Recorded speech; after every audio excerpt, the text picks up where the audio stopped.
Materi yang akan saya sampaikan mengenai karakteristik pembelajaran konstruktivisme dalam pembelajaran IPS SD. Pendekatan konstruktivisme yaitu pendekatan yang menekankan pada kegiatan siswa dalam menggali pengetahuan atau pengalaman sosial di masyarakat dan lingkungan sehari-hari yang dibawa dari luar kelas oleh siswa ke dalam pembelajaran di dalam kelas. Dalam artian lain, di mana siswa mengembangkan apa yang mereka ketahui melalui proses penyelarasan atau proses menyesuaikan gagasan atau pengetahuan baru dengan gagasan atau pengetahuan yang telah dipelajari atau diketahui pada pengalaman sebelumnya. Sehingga dalam proses pembelajaran, siswa membangun sendiri pengetahuan mereka melalui keterlibatan aktif dalam proses pembelajaran. Nah, menurut paham konstruktivisme mengatakan bahwa peserta didik atau individu pada dasarnya telah memiliki ide atau pengalaman tersendiri, di mana ada yang betul dan ada yang salah tentunya. Nah, jika pemahaman ini diabaikan atau tidak ditangani dengan baik oleh pendidik tentunya, maka pengalaman atau pengetahuan yang belum tentu benarnya ini akan terus melekat di pikiran anak tersebut sampai anak tersebut mengetahui kebenarannya, entah sampai dewasa atau sampai kapan. Nah, perlu diingat, pendekatan konstruktivisme ini menggunakan metode student center, di mana siswa berperan aktif dalam proses pembelajaran. Terima kasih.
Assalamualaikum warahmatullahi wabarakatuh.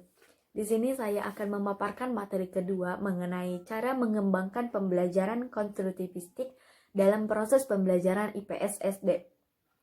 Namun sebelum kita membahas cara mengembangkan pembelajaran konstruktivistik tadi, ada beberapa hal yang harus kita pahami. Pembelajaran merupakan proses interaksi peserta didik dengan pendidik, dan pemerolehan ilmu dan pengetahuan, serta pembentukan sikap dan kepercayaan peserta didik. Dengan kata lain, pembelajaran merupakan proses untuk membantu agar belajar dapat dilaksanakan dengan baik. Nah, proses pembelajaran yang baik dapat kita lihat dari berbagai komponen-komponen yang membentuk suatu sistem proses pembelajaran yang saling berinteraksi. Komponen-komponen tadi dalam beberapa poin berikut ini. Yang pertama ada siswa. Kenapa siswa? Karena sudah pasti dalam proses pembelajaran itu ada peserta didik atau siswa. Siswa itu merupakan seseorang yang bertindak sebagai pencari, penerima, dan penyimpan isi pelajaran atau ilmu pengetahuan yang dibutuhkan untuk mencapai tujuan. Yang kedua, ada guru. Guru merupakan seseorang yang bertindak sebagai pengelola atau sebagai katalisator dan peran lainnya yang memungkinkan berlangsungnya kegiatan belajar mengajar secara efektif. Yang ketiga, ada tujuan. Tujuan merupakan pernyataan tentang perubahan perilaku, baik itu perubahan perilaku berkenaan dengan kognitif, psikomotor, ataupun afektif. Nah, perubahan perilaku tadi merupakan hal yang diinginkan pada siswa setelah mengikuti kegiatan pembelajaran. Yang keempat, merupakan materi pelajaran.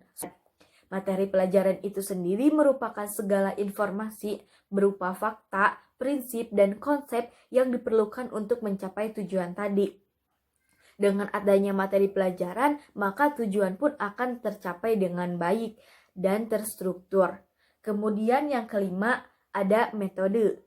Metode merupakan cara yang teratur untuk memberikan kesempatan kepada siswa untuk mendapatkan informasi yang dibutuhkan demi tercapainya suatu tujuan. Komponen keenam itu media.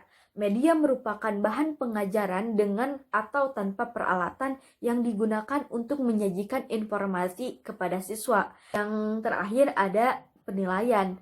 Penilaian merupakan cara tertentu yang digunakan untuk menilai suatu proses dan hasil kegiatan pembelajaran untuk mengetahui sejauh mana pemerolehan ilmu pengetahuan yang didapatkan oleh siswa setelah berlangsungnya proses pembelajaran. Seperti itu.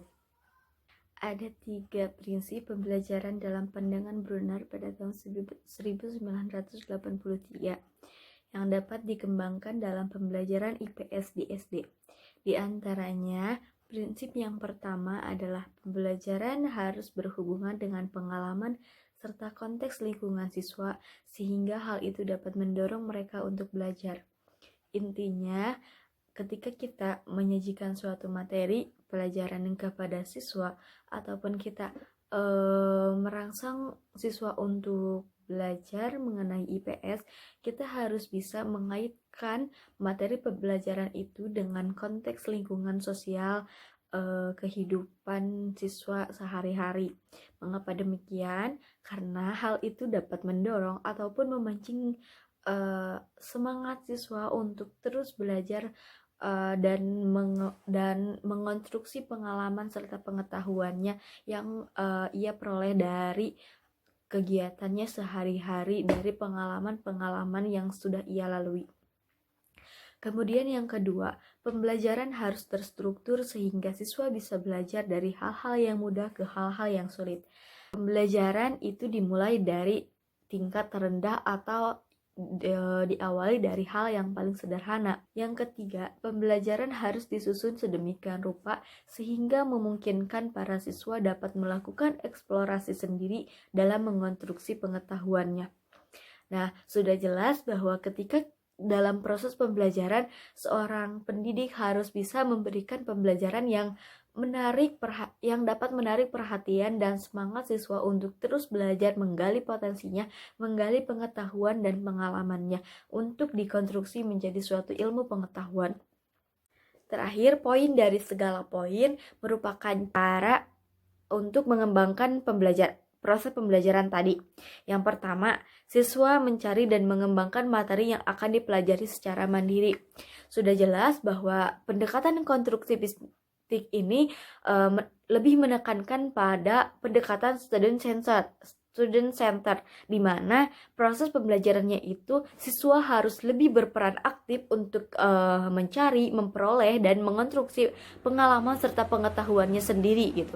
Di sini guru hanya sebagai fasilitator, didik mengembangkan apa yang mereka ketahui melalui proses penyelarasan gagasan-gagasan baru dengan gagasan-gagasan yang telah dipelajari dari pengalaman sebelumnya. Jadi apa yang sudah mereka ketahui, apa yang sudah mereka temui dan mereka tahu gitu mengenai pengalaman yang sudah mereka alami itu diselaraskan dengan pengalaman-pengalaman yang baru saja mereka temui gitu pada saat belajar, pada saat proses penggalian informasi dan lain sebagainya.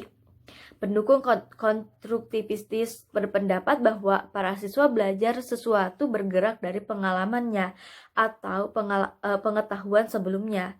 Ini berarti para peserta didik atau siswa belajar IPS tidaklah dengan pikiran yang kosong. Sang didik ini datang ke sekolah dengan keadaan atau dengan kondisi yang kosong akan pengalaman dan pengetahuan, melainkan peserta didik ini sudah memiliki banyak sekali pengalaman dan pengetahuan, hanya saja pengalaman itu belum terkonstruksi dengan baik, belum menjadi suatu ilmu pengetahuan untuk mereka dan untuk orang lain, seperti itu. Sehingga perlu bantuan seorang guru untuk membantu mengkonstruksi pengalaman tadi menjadi suatu ilmu pengetahuan.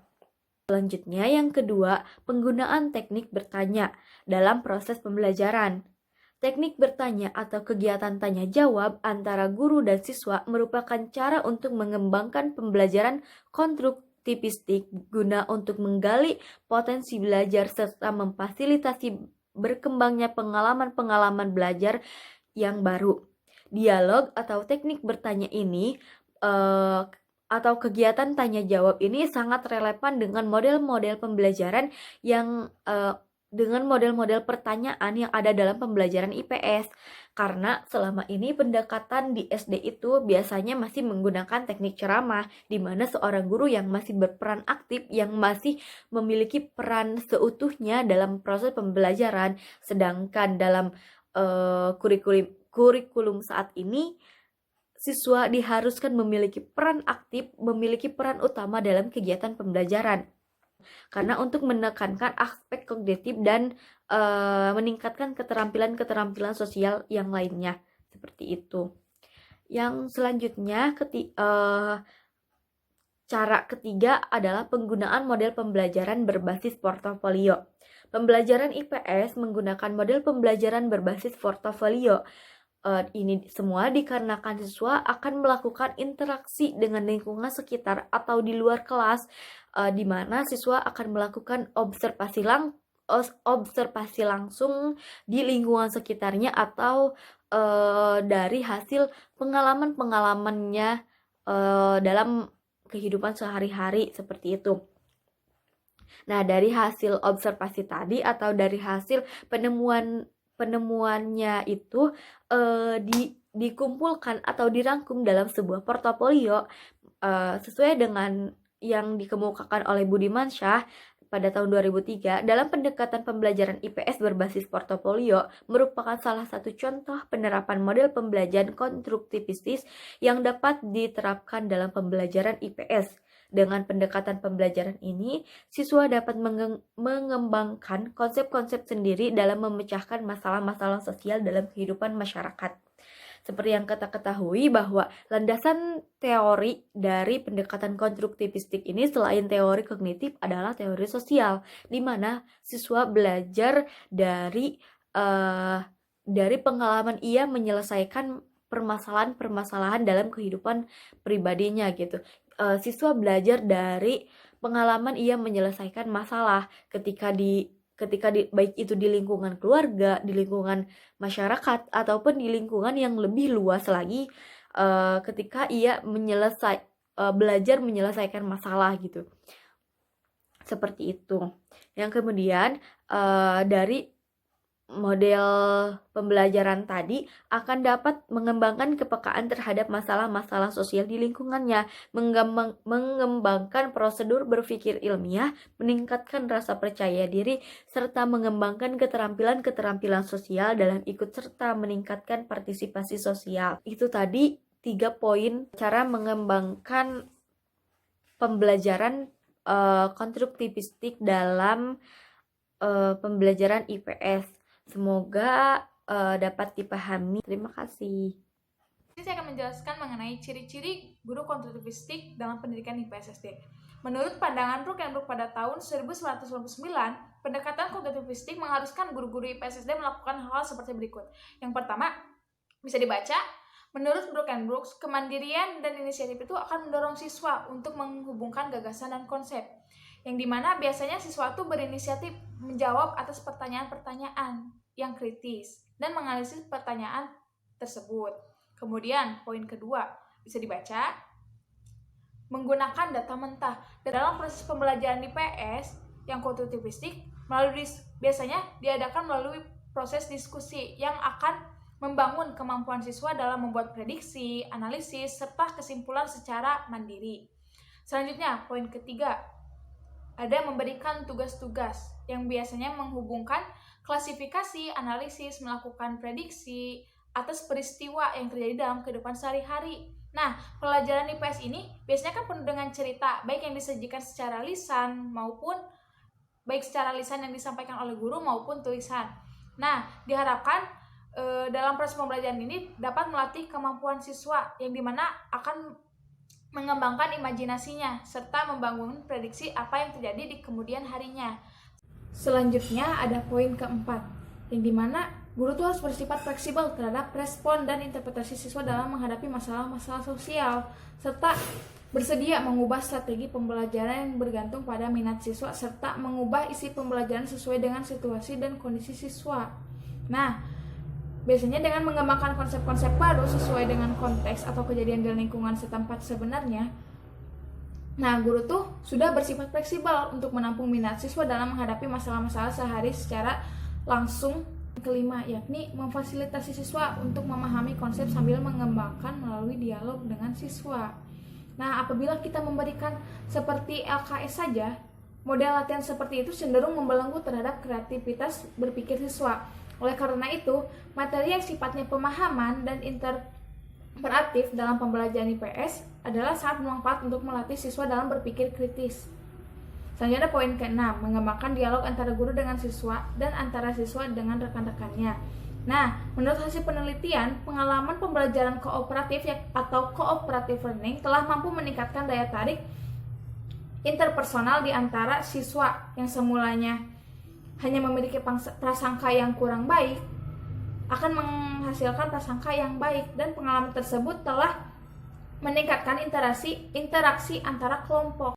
Selanjutnya, poin ke-7, yakni menghindari penggunaan alat tes untuk mengukur keberhasilan siswa seperti LKM. Evaluasi tersebut kan bersifatnya ongoing atau secara berjalan terus-menerus.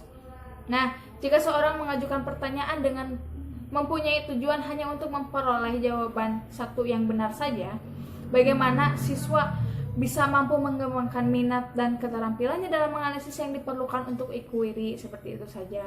Maka pendekatan konstruktivistik itu menghindari sekali terhadap penggunaan alat tes untuk mengukur keberhasilan siswa.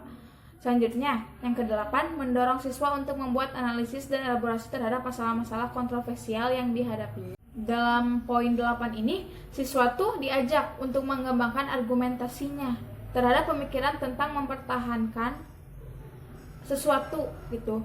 Dengan diberikannya kebebasan mereka untuk mencari rujukan dan mencari sumber lain yang disuruh oleh guru. Nah, maka dari sini pula guru telah memfasilitasi mereka dalam keterampilan berpikir, keterampilan menghargai pendapat orang lain, Selanjutnya poin ke-9, memberikan peluang kepada siswa untuk berpikir mengenai masalah yang dihadapi oleh siswa. Nah, ketika guru IPS mengajukan sebuah pertanyaan, sebaiknya siswa diberi waktu terlebih dahulu. Setiap jawaban itu juga harus dihargai oleh para guru. Nah, berikanlah waktu yang lebih banyak bagi siswa untuk mencari jawaban serta argumentasi mengenai pertanyaan dan masalah yang diajukan oleh guru. Selanjutnya, poin yang terakhir adalah memberikan peluang kepada siswa untuk membangun jaringan konsep serta membentuk metafora. Pengajaran konsep ini sangat berguna untuk meningkatkan pemahaman secara menyeluruh terhadap materi pembelajaran IPS. Melalui konsep-konsep yang saling berhubungan itu dapat dikembangkan pada diri siswa.